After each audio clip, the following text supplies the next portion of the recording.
Hello, everyone. I'm Hans Dahl, and it is so good to see all of your smiling faces. I'm so glad that you've chosen to tune in here. Today, I want to begin a conversation about the faith of the next generation. Specifically, how do I pass on faith to my kids? I want to share why I think that question is actually kind of ironic. And then in the coming 4 sessions, I want to lay out 4 solutions that research suggests could solve that problem and help us pass on faith to our kids. Now, if you are a follower of Jesus, I don't need to tell you that we are struggling to pass on faith to the next generation. 20 years ago, about 70% of Americans were members of churches. Today, that number is below 40%. And that's just in America. In Europe, churches have long since become museums. And you know this because you have a son or daughter, a grandson or granddaughter for whom faith never clicked, right?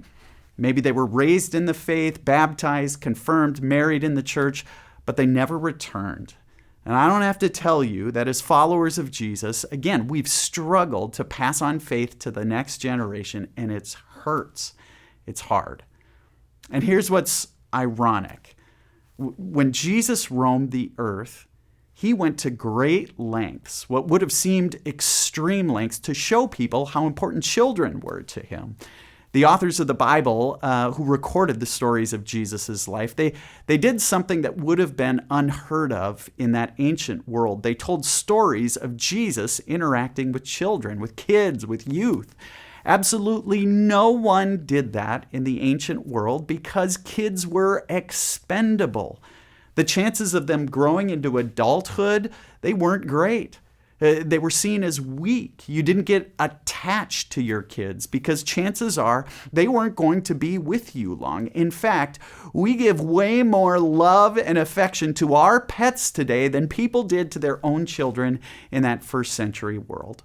Authors never put children in their stories. You never heard of children in ancient literature, but the authors of the Bible, again and again, they surround Jesus with children. For example, his disciples came to him and asked, "Who then is the greatest in the kingdom of heaven?" Do you remember that? And that's when he called a child from the crowd, placed him on his lap, and said something that would have been astonishing. He said, "Truly I tell you, unless you change and become like little children, you will never enter the kingdom of heaven." He said, "Here's how my world works. Whoever takes the lowly position of this child is the greatest in the kingdom of heaven." He says, "You may think these children are expendable, but your Father in heaven is unwilling to let any one of these perish." Later, people brought children to Jesus. He placed his hands on them and prayed for them. But his own disciples, they scolded the kids and tried to get rid of them. But Jesus would have none of it. Jesus said, "Let the little children come to me, for the kingdom of heaven belongs to such as these."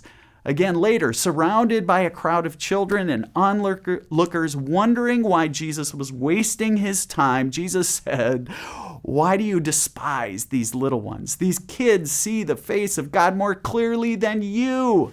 Again and again, much to everyone's surprise, Jesus said the epitome of faith is that we would be called children of God. Clearly, the faith of the next generation was worth everything to Jesus. And the same is true for us here at Calvary.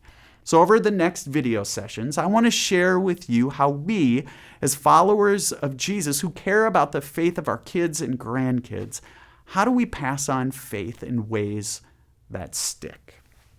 Well, until then, consider a couple of questions. First, if you're a follower of Jesus, why did faith stick for you? Something tells me it was more than going to church or Sunday school or confirmation. And secondly, we all have people in our life that don't attend church, even though they were raised in the church. What reasons do they give for walking away?